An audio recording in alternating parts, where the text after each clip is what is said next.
Welcome to Locker Talk, episode 39, the show everything WWE, past, present, and future. I am your host, Colton, as always, by my side, the main event, Matt. We have a fantastic show for you this week, just like we do each and every week, bringing you all of our thoughts on the current status of the WWE. We've got some fun topics. This is just going to be an awesome, classic, old school episode of Locker Talk. We've got some topics we're going to discuss. We've got some comments from you great Twitter people out there. And so I'm going to kick it off to Matt for our first topic of the show. Matt, take her away. All right, so our first topic are going to be great thrown together tag teams. So I'm just going to run down some teams that I threw down. The first one I have down is Jericho, which is Chris Jericho and Big Show. They did a great tag team together. It was originally supposed to be Chris Jericho and someone else. Do you remember who it was? Wasn't when Edge got injured, I believe, that they inserted Big Show? I was thinking Edge, yeah, and he got injured like the very next day or something like that, so he picked Big Show to come through. And Big Show did a great job here. Chris Jericho did a great job, obviously. It was just fun to watch. They had a cool name, Jericho. And it was one of the last times we saw Big Show actually contribute to something that the fans really loved. Another one I have down is John Cena and Shawn Michaels. I know this is kind of cheating because everyone thinks of John Cena and Shawn Michaels. They only held it for, I think, a month and a half. Something like that. And then the Hardy Boys won it from them. But they were feuding at the time, which made it that much better to watch. I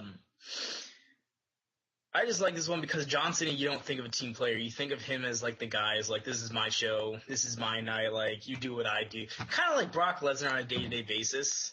That's what John Cena is when he's on WWE set. And Shawn Michaels is a team player. He goes along with whatever the other person wants to do. Until he's not. So it was fun to see them work. Until he's not. Yeah. He's friends with Triple H, Hunter. He has to put up with that attitude. But, yeah, they did a great job together. They did a great job winning the tag team championships. And that tournament, because it was a tournament that they lost it on, was one of my favorite all-time Raw matches. When the Hardy Boys won it, I was on my feet. I was doing the yes movement all day with that. It was all over the place. Another one, I don't know, Rated RKO. It's a good thrown together tag team, but is it like a legitimate tag thrown together? Because they had a nickname. They got thrown together to exclusively feud with DX. They didn't feud with anybody else. I don't think they even had a match with anybody else, maybe here and there. But when the Spirit Squad wasn't cutting it, thanks a lot, Ziggler, they got thrown together. They were great singles competitors. They got thrown together. And they did some amazing mock stuff of DX when they came out dressed as DX, making fun of them. That was funny. They also got made to look strong as they got clean wins over DX. Their rivalry did end in a bit of a fizzle out, but that's just because I feel they dragged it on too long. It should have been like 2-3 pay-per-views, but it lasted like half the year. Just like the first half of the year was the Spirit Squad DX, second half of the year was that. The only reason it really ended was because Triple H injured something. I don't know, he's old, but he injured something. The next one is specifically 2005 to 2006 Kane and Big Show. They've tagged a lot of times before, but this one is specifically amazing because I remember watching it. I remember them just destroying everybody. They won it from Trevor Murdoch, Lance Cade in 2005. Held it all the way to 2006 when Kane filmed a little movie, See No Evil. Do you remember it? Clip of See No Evil, but we don't have one because we're not one culture. So he started to go crazy, turn on Big Show. They lost it. But in that time, I have yet to see since that team be more dominant as Kane and Big Show was. They were much more mobile. This was seems like centuries ago, but they were 10 years younger. Wow. So they were probably in their early 40s, I'd say. And then the last one I have is a little buddy named Daniel Bryan. You may have heard of him.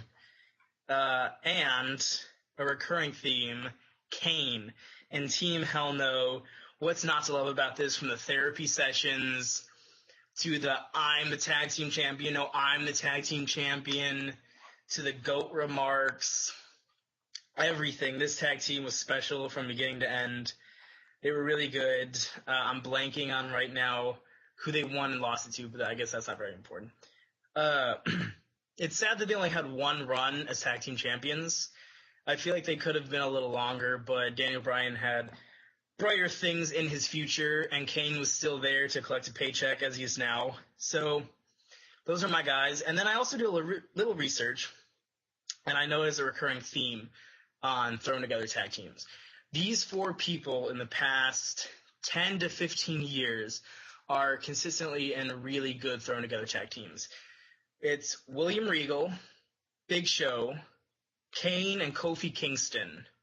Those 4 people are consistently thrown into great tag teams, but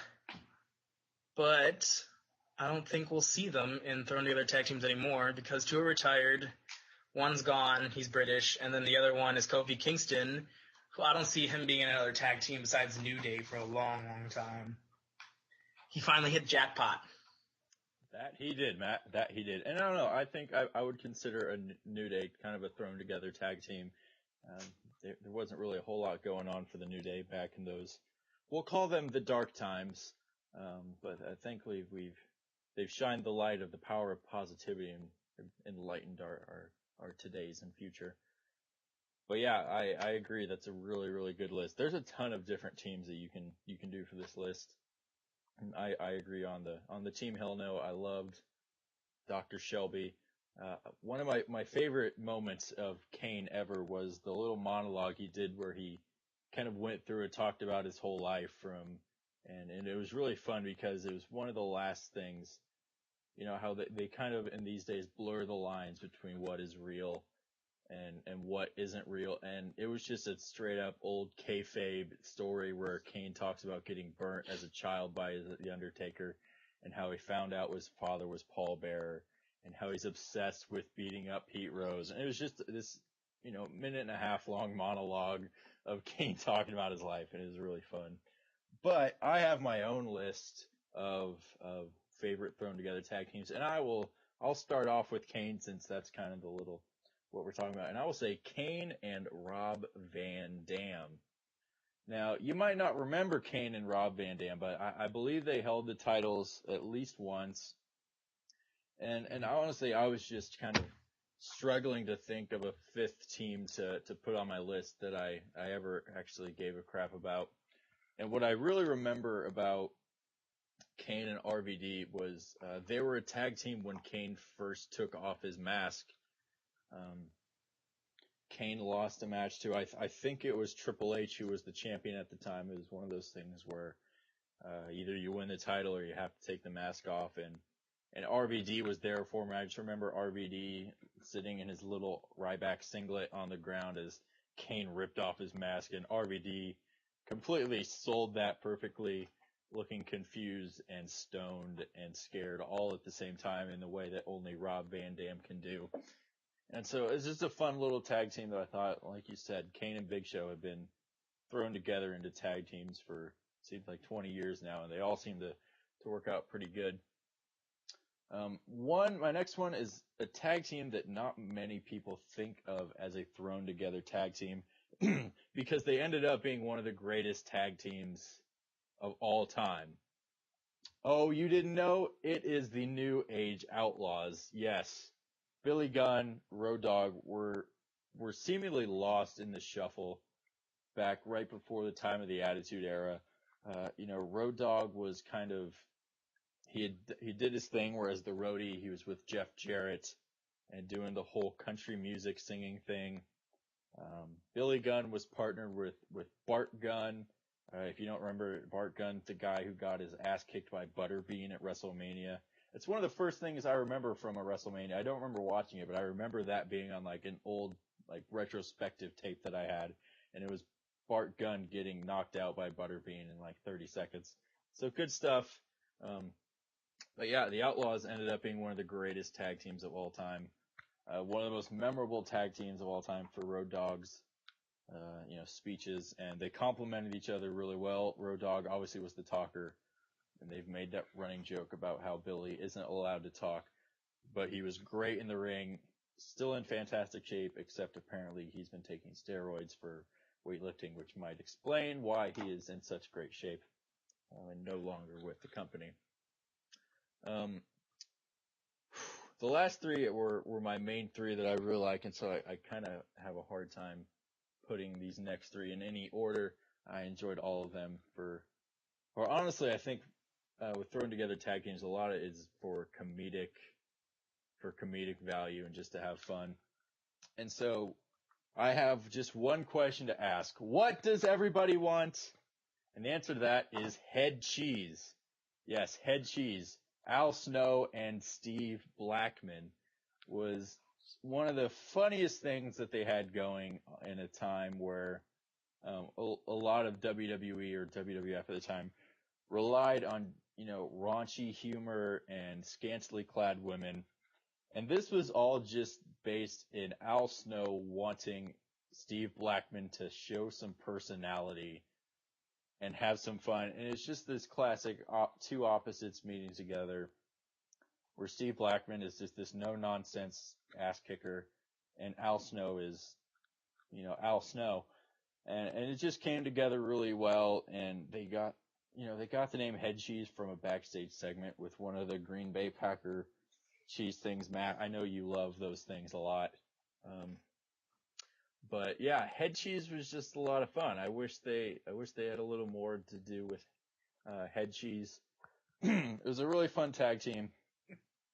And another really fun tag team, which is currently being mirrored right now in the WWE. One of my favorite tag teams is Book Dust, the tag team of Booker T and Goldust, which they're now redoing with Goldust and R-Truth. And to me, it's just as funny now. So I will make this Book Dust / Golden Truth. They're both really funny. I saw someone commented today earlier on Twitter about how dare the WWE do this to Goldust anymore. And I mean, yeah, I kind of see that, but at the same time, he's probably having a lot of fun doing these things. I feel like if he really didn't want to do it, they probably weren't going to force him to do it, but it's just a lot of fun. The kind of thing where, I don't know what you should call it. It's like Goldust kind of had a bit of Tourette's syndrome, and he kind of barks at his partner, in this case, Booker T. And once again, with like Blackman and Al Snow, they're kind of the fun guy paired with a no-nonsense guy, and which obviously makes for a lot of golden television, if you catch my pun there. Becky Lynch, please steal that and credit me for it because I love you. Sorry, I'm getting off topic. My last team was my favorite tag team for a long time because it was included my favorite wrestler growing up, and that is the Rock and Sock Connection. I've since flip-flopped my favorites. I now prefer Mick Foley over The Rock. But once again, just absolutely hilarious. Two guys playing off of each other. Everyone remembers the infamous This Is Your Life segment, which drew, I think, somewhere in the range of like 9 million viewers, just for this one segment, and which it's one of the top rated segments in Raw history. And it's really great because you can just tell how much fun those two guys were having. Two guys who at the time in the Attitude Era were at the top of their career and were two of the biggest stars in the company ever. And they came together and were a tag team, and it was a lot of fun. They won the titles, I believe, from another one of the thrown together tag teams, The Undertaker and Big Show. And it was just a lot of fun.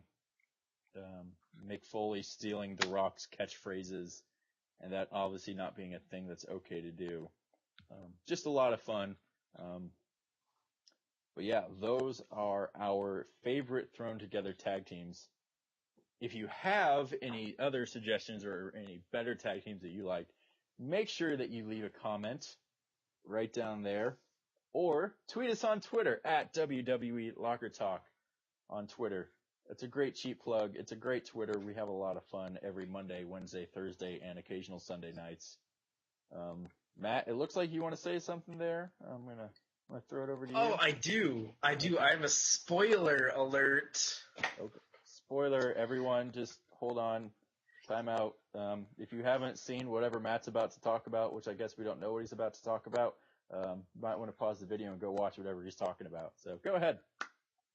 I learned recently that the WWE is lying to us about one, The Rock and Roman Reigns' actual heritage.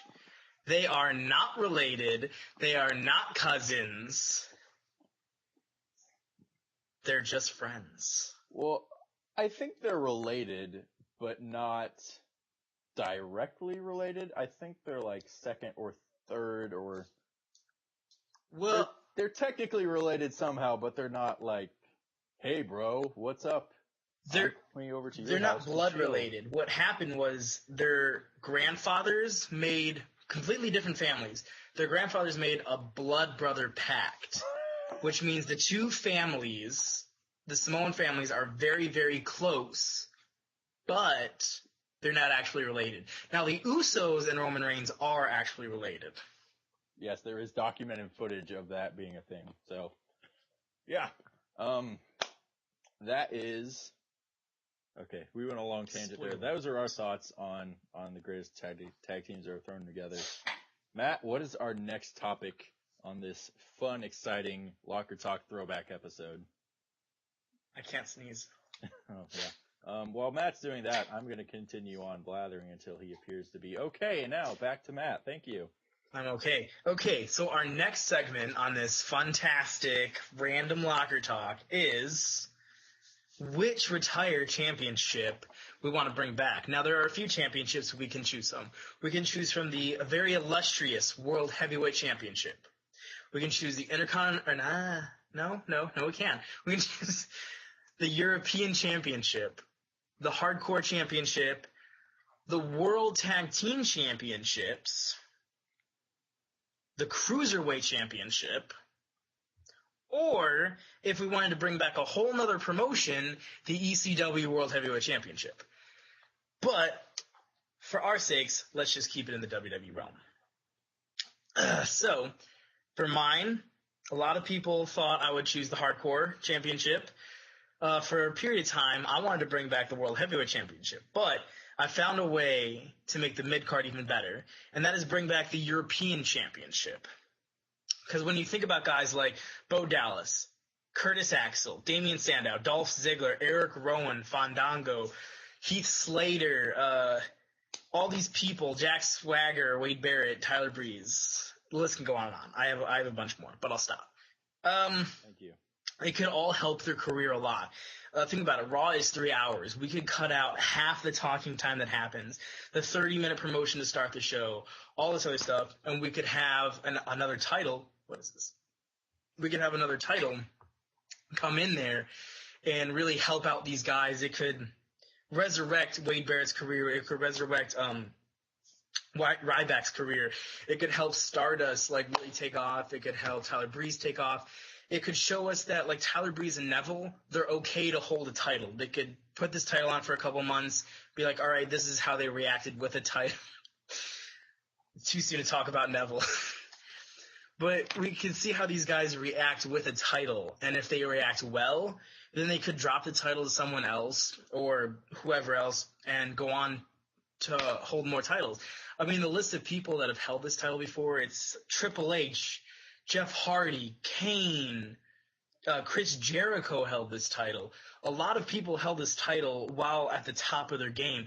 At one point, I think Shawn Michaels held the European Championship, the World Heavyweight Championship, the Tag Team Championship, and I think the Intercontinental Championship or the Cruiserweight Championship. Except for the tag team. He held all four of them. Yeah.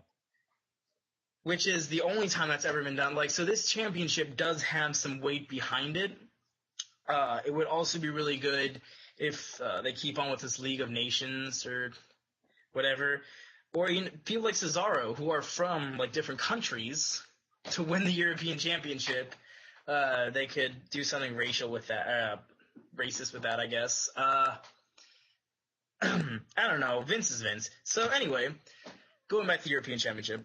We'll get to that later. Yeah, I just think the rivalries would be amazing. NXT guys, it would be great for NXT guys coming up for this to be one of their first rivalries. And it would help careers. Yeah. I remember the European title being defended way back in the day. And it was pretty prestigious. I remember Kurt Angle holding the European title and the Intercontinental title at the same time. And I think it was WrestleMania where he lost both belts in the same night, I believe, to Jericho and I think some other guy named Chris, but I don't really remember, so don't quote me on that. Or, yeah, that. So yeah, the title I want to bring back, and I've seen this poll on WWE.com a billion times, and it seems to always be the same way. The title I want to bring back is the women's title. You need to get rid of that damn butterfly piece of crap and throw it in the garbage like that one chick did way back in the day. Alundra Blaze, don't worry, I know her actual name. I'm just trying to prove a point. But yeah, the women's title, they need to move away from the term diva, period. You can keep that for your Total Divas crap show and keep everyone that's on that show, keep them away from anything that has to do with a gold title, because honestly, they don't deserve it. But they need a women's title. We're in an age where equality has become more and more important and more pronounced in society. And it's not called the Bros title, unless you're Zack Ryder, I guess. For the men, it's just the title. It should be. It should be. But yeah, it should be the women's title because these are women athletes who are going out there and busting their asses and actually wrestling and putting on a great show. And so NXT, it's called the Women's Championship. I don't see why they can't do that on the main roster. If anything, at the very minimum, we need to redesign that belt because it looks stupid and pink and gaudy and just all this other gross, disgusting ickness. And so, yeah, that's just my little rant tangent for the show. I'm glad Matt came up with the idea for this topic so that I can have a little rant. But yeah, I mean, the women's, you look at people like Charlotte and Sasha Banks and Becky Lynch, and you don't think, oh, they're the champion of the divas. No, they're the champion of the women. They're women wrestlers who are going out there to wrestle, not to be on some show. And I'm sorry, a year or so ago, I would have put Paige in that category as well. But I don't know what's going on with her, whether it's kayfabe affecting her life or if it's actually affecting her life where she is on Total Divas more and she's acting more kind of, I don't want to, stereotype those women and say that they act in a certain way that's different from everyone else. But obviously the show is fake and put on, and so I think it's kind of an issue when wrestling fans complain about something that's not real. I feel like there might be a bit of an issue there. But I'm going to get off my soapbox, get off my high horse, stop the tangent. And we're going to move on something probably worse.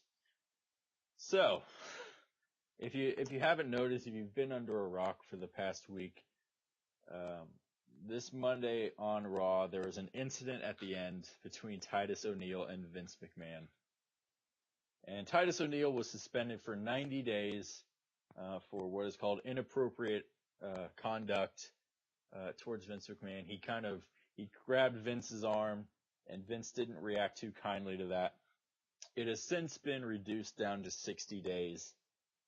And honestly, to me, this just seems like terrible PR for the WWE. But first, before we get too much into that, we have a few tweets from some of you great people out there.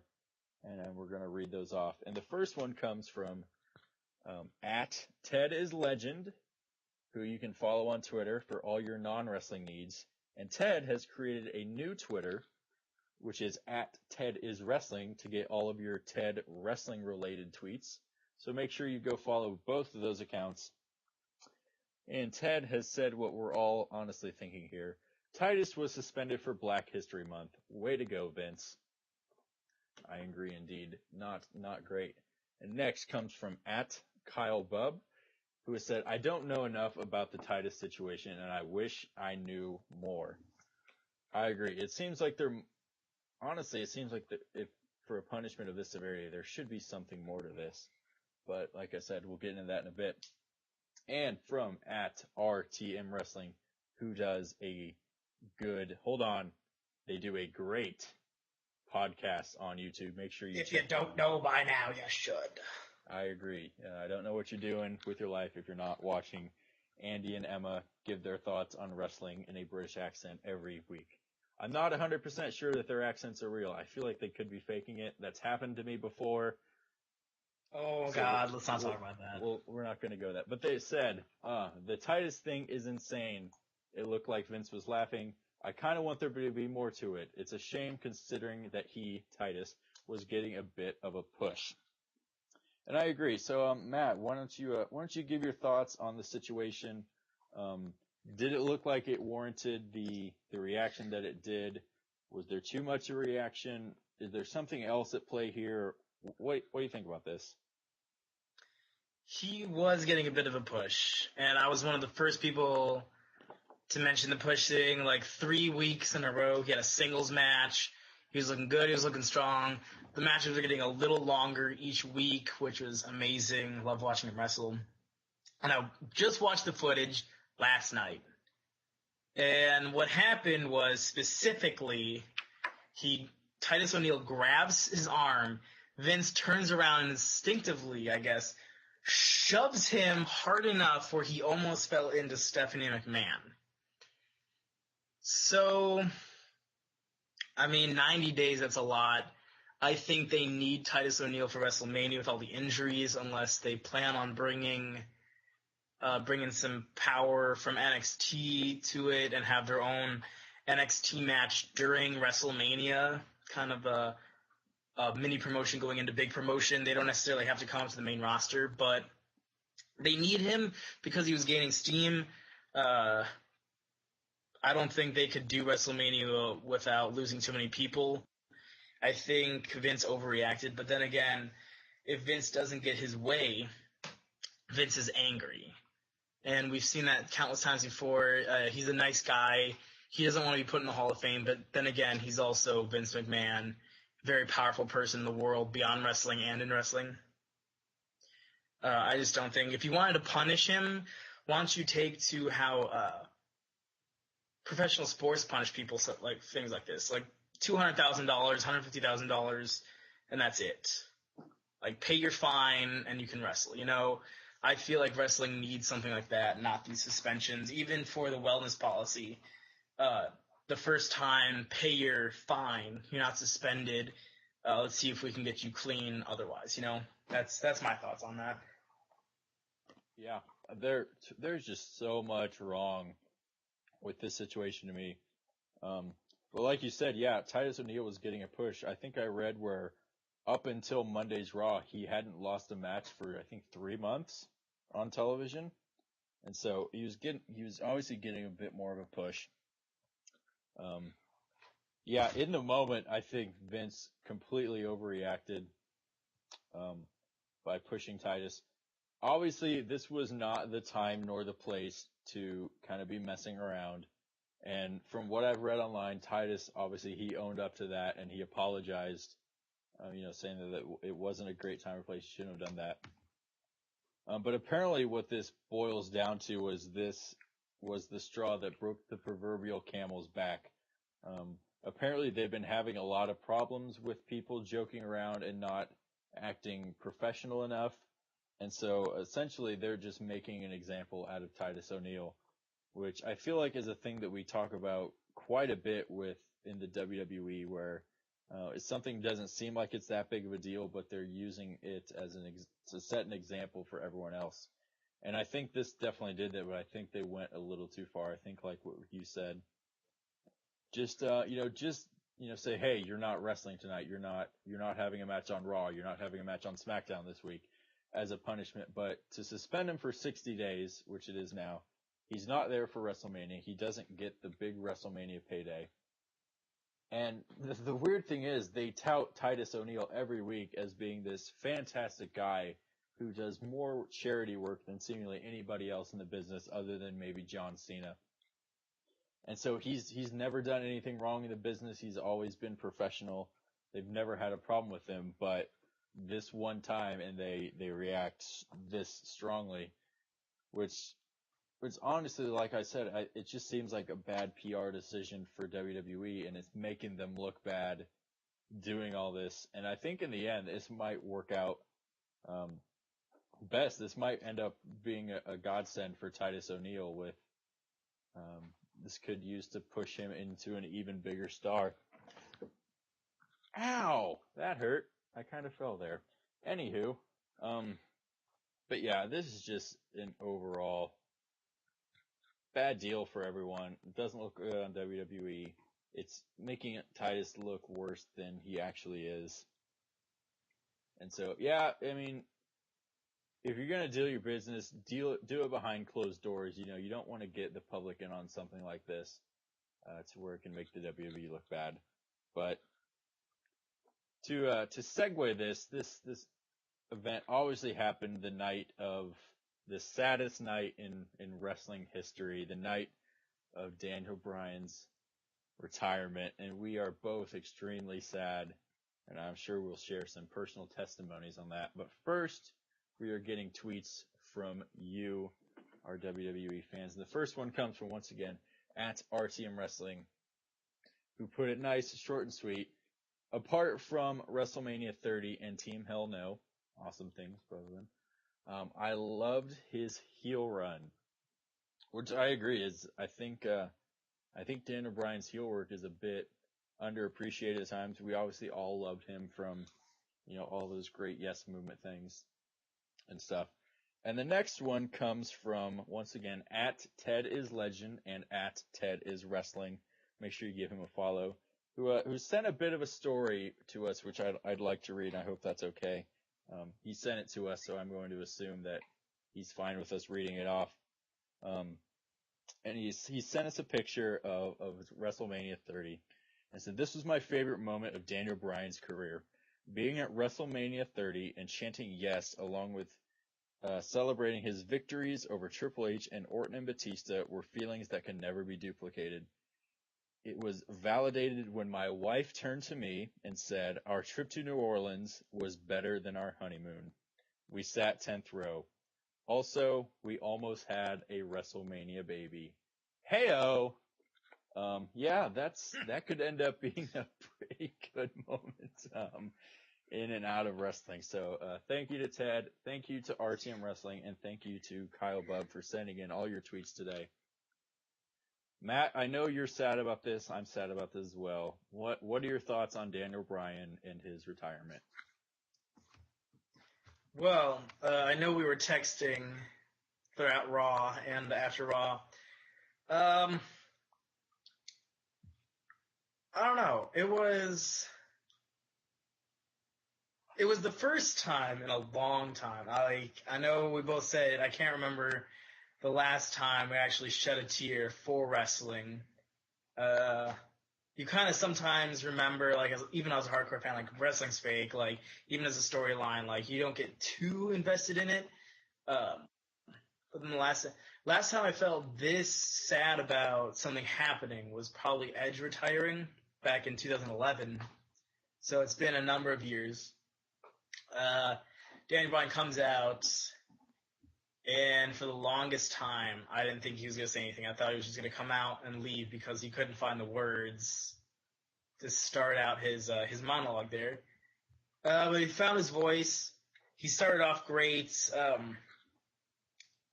My favorite moment, my absolute favorite moment from Raw was he said something. He said something, and the crowd reacts, and he just yells at the top of his lungs, "That's what Bree says all the time." And he's been waiting for this his entire career to say this to a live audience. So he says it, they chant, "That's what she said." Never heard a wrestling audience do that before. That is amazing if he can get a wrestling crowd to do that. I held it together. I was fine. I was like, this is cool. Like, he's retiring. I'm fine with it. And then he brings up the last time his dad ever watched him wrestle. And I faltered a little bit. I was watching. I was like, oh, damn it. Bringing up the dad, bringing up last time watched him wrestle, thanking the crowd for that. He's just a really good guy. The only plug he did was for a charity where he sold his hair, and that's how good of a guy he is. It speaks volumes to who he is outside the ring. I've watched some episodes of Total Divas before. I think I've watched 8 total episodes, and Daniel Bryan's on it a lot. And he's constantly talking about this or that. He's very old-fashioned. He wants conservative. That's not the word I'm looking for. That's not a real word. I don't know what you're going like for when there. you wear, like when you don't show off your body. What word I'm looking for here? I would say just being conservative. Being conservative. He's very pro being conservative. He doesn't like women dressing very provocatively, and I respect that a lot. I respect who he is outside of the ring even more. I wasn't a big fan of Daniel Bryan until recently. I would say up until WrestleMania 29, I wasn't a fan of him at all. I didn't like his style. I didn't like the little guy attitude of it. And then he started growing me a little more. Other than his finishing move, which I've never liked. I'm sorry. Never liked the knee. I loved his wrestling style for the last 2 years. I fully appreciated it. What he was giving, the Full Sail, the bumps he was taking for wrestling, I respected the hell out of it. He putting his body on the line, him going concussion after concussion, constantly risking not being able to walk again, not being, taking another concussion and dying. Like, he gave it all to the wrestling fans, and you don't see that too often, even from amazing wrestlers in the company a long time. So I'm just appreciative of Brandon Bryan, appreciative of the retirement speech. That was easily the best retirement speech I've ever seen. And it was just an emotional night. Roller coaster, really. Yeah, that it was. I don't remember the last time a Raw overran by like 22 or 23 minutes past the time, and then they still went on and did the, a little bit more of a celebration on the WWE Network. And I have mixed feelings toward this. I'm glad that we finally have a definitive answer, because people were wondering whether or not he was going to wrestle again or wrestle for some other company. And I'm glad for him that he finally has some, he finally has an answer on what he can and can't do. I mean, what they're doing now with concussion and concussion protocol is fantastic.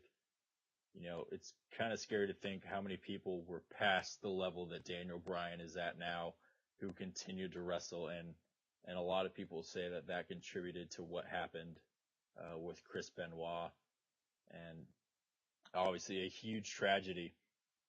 And so I'm glad that he's out of it now. I definitely would never want him to continue going. I don't want one more match out of Daniel Bryan.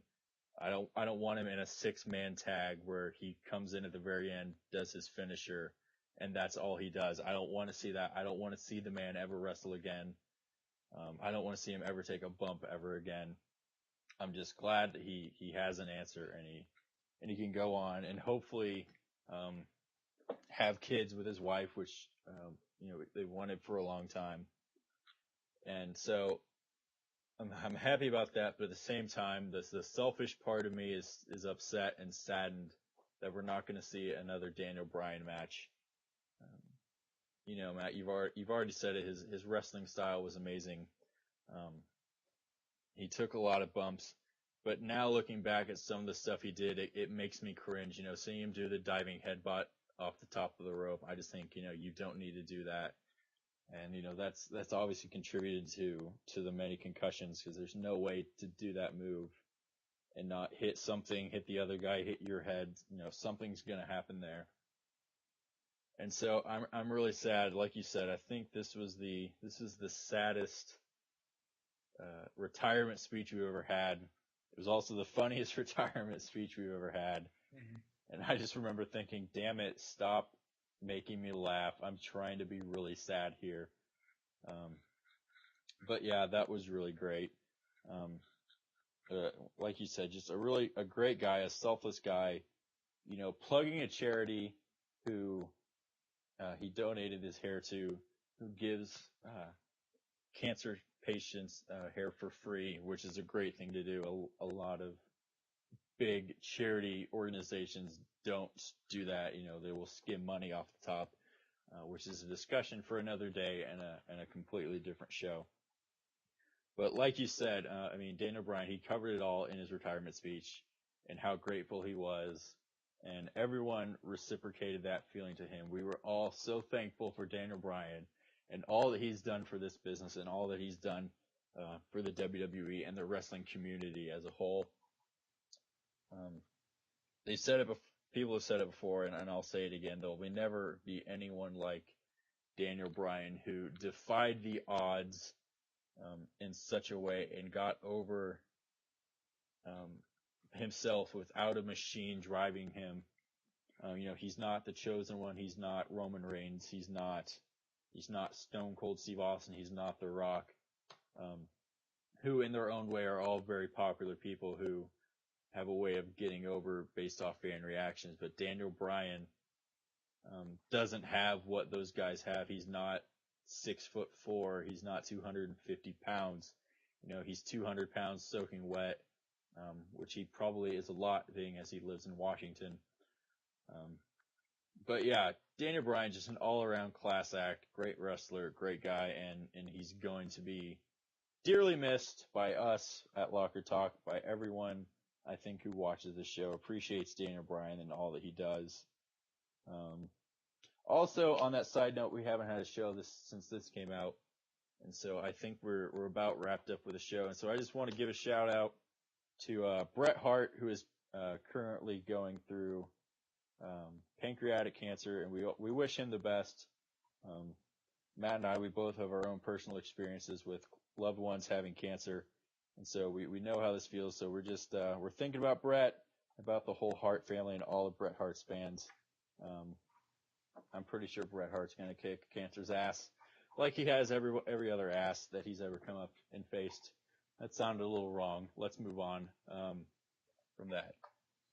Matt, do you have anything else to say about any of the topics on our show? Anything else that you want to add? I have one thing to add, and then I have one announcement. The one thing just came to me a couple hours ago. I was thinking of possible WrestleMania matches I'd like to see. And if you are old enough, which you probably are, WWE Vince bought ECW, resurrected it. New wrestlers. Do you remember they had Elijah Burke, they had Kevin Thorne, they had all these people. At WrestleMania, because I don't remember the number, they had ECW New Breed versus ECW Old Breed. And I enjoyed it personally. I liked the storyline. I liked the leading up to it.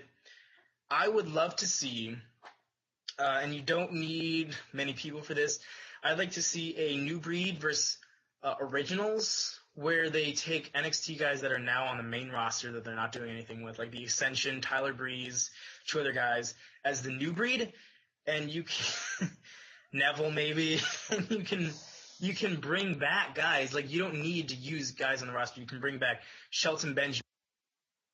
You can bring MVP. You can bring back 5 old guys that will take $5 in a pack of gum to wrestle in this match. And do this new versus old kind of passing of the guard.